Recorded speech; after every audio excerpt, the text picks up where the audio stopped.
Assalamualaikum warahmatullahi wabarakatuh.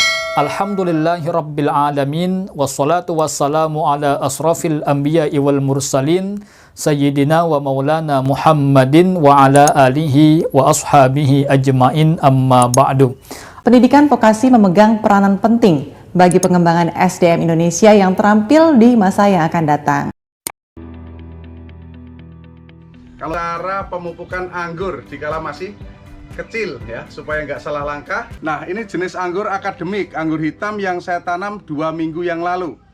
Waktu itu bibitnya masih setinggi ini ya, setinggi ini, sekarang udah menjadi 2 kilan. Tuh. Cara pemupukannya, pertama kali kita mupuk, begitu kita pindah di dalam pot 1 minggu atau 2 minggu, kalau dia terlihat segar, berarti siap untuk dilakukan pemupukan. Kalau saya menggunakan pupuk NPK Mutiara ya. NPK Mutiara 1616 unsur seimbang, nitrogen, fosfat, kalium unsurnya sama. Jadi dengan pertama kali 5 butir untuk 1 liter air. Nah, ini pemupukan minggu kedua dengan 10 butir ya. Jadi tiap minggu cukup 10 butir, jangan banyak-banyak. Kita akan hitung. Nah, ini airnya saya siapin 1 liter para pemirsa. 1 liter. Ini 2 liternya segini ya, ini 1 liter.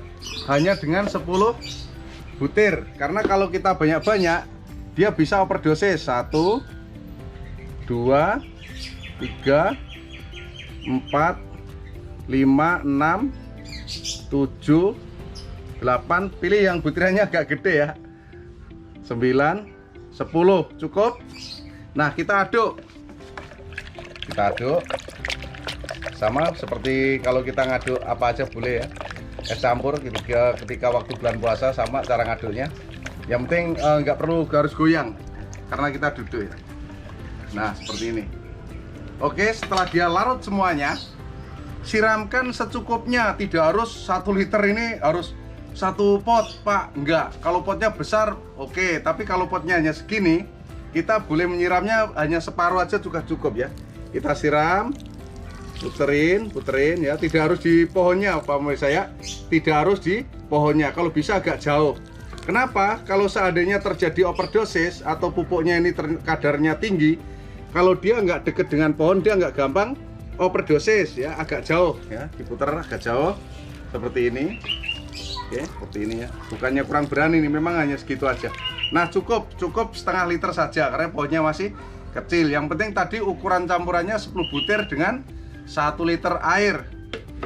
Terus bagaimanakah cara supaya tumbuhan ini cepat tinggi? Salah satunya dibantu dengan tali ya, dengan kayu atau dengan apapun ya. Ini contoh kayu bambu. Nah, karena ini udah tingginya melebihi kayu, melebihi potongan bambu, kita akan tambah ya, karena kalau nggak dibantu dengan kayu, dia akan roboh ke kanan, roboh ke kiri, tunas airnya tumbuhnya lebat, akhirnya tidak maksimal kan? Pertumbuhannya tidak maksimal. Nah, kita ikat dulu kayunya seperti ini ya. Oke, 2 ya, bawah atas supaya dia kuat. Apa yang harus kita lakukan supaya anggur kita pertumbuhannya lancar dan gemuk? Karena kalau anggur ini gemuk untuk jenis akademik itu 6 bulan sudah bisa dibungakan, berarti umur 9 bulan kita udah panen pertama. Dan untuk selanjutnya terserah Anda, tergantung perawatannya. Kalau dia gemuk, buahnya semakin banyak begitu. Nah, oke. Perlu diketahui dan perlu diingat, selalu saya ingatkan, yang diikat adalah medianya, bukan anggurnya ya. Medianya yang diikat. Nah, ini medianya kita ikat. Kenceng nih, kenceng, nggak bisa naik turun. Baru kita ikat anggurnya dibentuk kolom. Di kolom ya, tidak diikat full. Jadi di kolom, dia ada lubangnya nih. Jadi anggurnya bebas bergerak. Ya, sulur ini tangkai, bukan tangkai sebenarnya. Sulur ini bantuan dia untuk mengikat badan batang anggur ke media tanam. Tapi ini biasanya dipotong ya. Ini dipotong karena mengurangi pertumbuhan katanya. Kalau saya tidak, biasanya saya biarkan. Nah, seperti ini kita tambah lagi tali di atasnya. Karena kalau dia udah mulai subur, pertumbuhannya cepat sekali para pemirsa. Bisa sehari bisa 10 sampai 20 cm. Nanti bisa dibuktikan sendiri kalau anggurnya vigor. Coba disenti dalam 24 jam berapakah kemampuan dia melakukan pertumbuhan. Nah, ini contoh. Ini udah mulai bagus. Hari ini segini, besok minimal dia 5 cm di sini. Jam segini ya, jam 2 siang. bahkan bisa nyampe di sini, bisa 1 kilan, bisa 20 cm. Nah, cara-caranya diantaranya kecuali kita memberi pupuk, kita terus cara yang kedua kita ikat seperti ini, kita arahkan ke atas dulu. Cara yang ketiga, buangin daun-daun tua. Nah, ini contohnya nih, ini daunnya udah mulai menguning, ini boleh dibuang, dikurangi ya, seperti ini.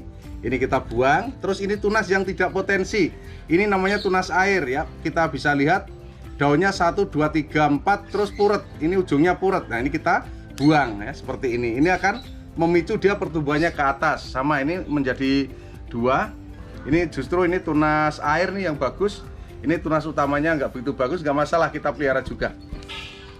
Jadi ingat, semakin banyak cabang ke atas semakin banyak buah. Kalau semakin sedikit cabang dia semakin sedikit buah.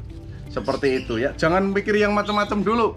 Yang penting benar dulu, media tanam yang tidak fermentasi, yang tidak harus nunggu 3 bulan, cukup dengan tanah dan sekam bakar 1:1.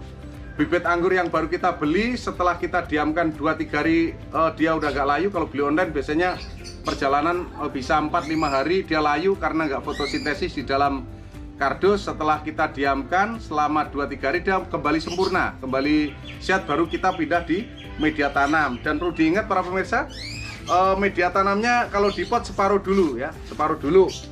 Kenapa? Nanti sembari ini berjalan naik, sebulan lagi akan saya tambah kue kambing kering 0,5 kilo per bulan, sama kapur dolomit kalau ada. Kalau nggak ada nggak masalah. Kapur dolomit fungsinya, lihat, kapur dolomit adalah fungsinya untuk menetralkan pH tanah supaya tanah tidak terlalu asam. Karena kalau tanah ini asam, pertumbuhannya kurang bagus.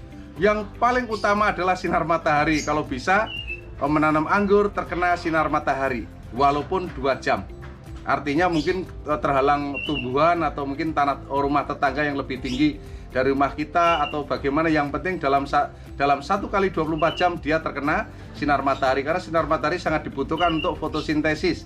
Sama itu juga sinar mataharinya tembus, hanya kita melindungi dari hujan sama jamur di musim hujan. Jadi kalau hujan terus, nah perlu diperhatikan, kalau hujan terus ini basah terus, itu akan memicu daunnya berjamur. Supaya daunnya nggak berjamur, usahakan medianya tidak terlalu basah. Jadi kalau hujan terus, bila ditanamnya los dengan matahari tanpa tutup, bisa ditutup dengan karung ya, untuk menjaga kestabilan air di dalamnya. Tapi harus perlu diwaspadai, jangan sampai anggur ini dehidrasi. Kalau dehidrasi cukup disiram, dikasih vitamin B1, nanti dia cepat subur kembali. Pemupukan penggunaan NPK, yang penting saya tidak mengharuskan menggunakan NPK. Banyak yang menggunakan Ponska ataupun yang lain, bisa PN kristal, bisa garam Inggris, magnesium sulfat atau menggunakan POC. Ya, POC yang bagus banyak, bisa hanya menggunakan micin, campur air. Tapi ingat ya, kalau menggunakan POC maupun menggunakan pupuk kimia, usahakan jangan sampai overdosis. Karena kalau overdosis ini akan stuck, tumbuhannya daunnya akan mengkeret atau bahkan dia akan layu dan mati. Makanya gunakanlah POC maupun pupuk kimia pertama kali ngasih ke anggur supaya tidak kaget, sedikit saja ya. Setelah 1 minggu baru kita bisa lihat hasilnya. Tidak serta-merta kita pupuk sekarang besok langsung gemuk, tidak bisa. Hasilnya biasanya bisa kita lihat di hari kelima, 5, 6, 7 itu kita lihat dari perubahan bentuk pertumbuhan, mulai dari daunnya yang tebal dan lebar atau pertumbuhan tunasnya yang bagus. Terima kasih. Wassalamualaikum warahmatullahi wabarakatuh.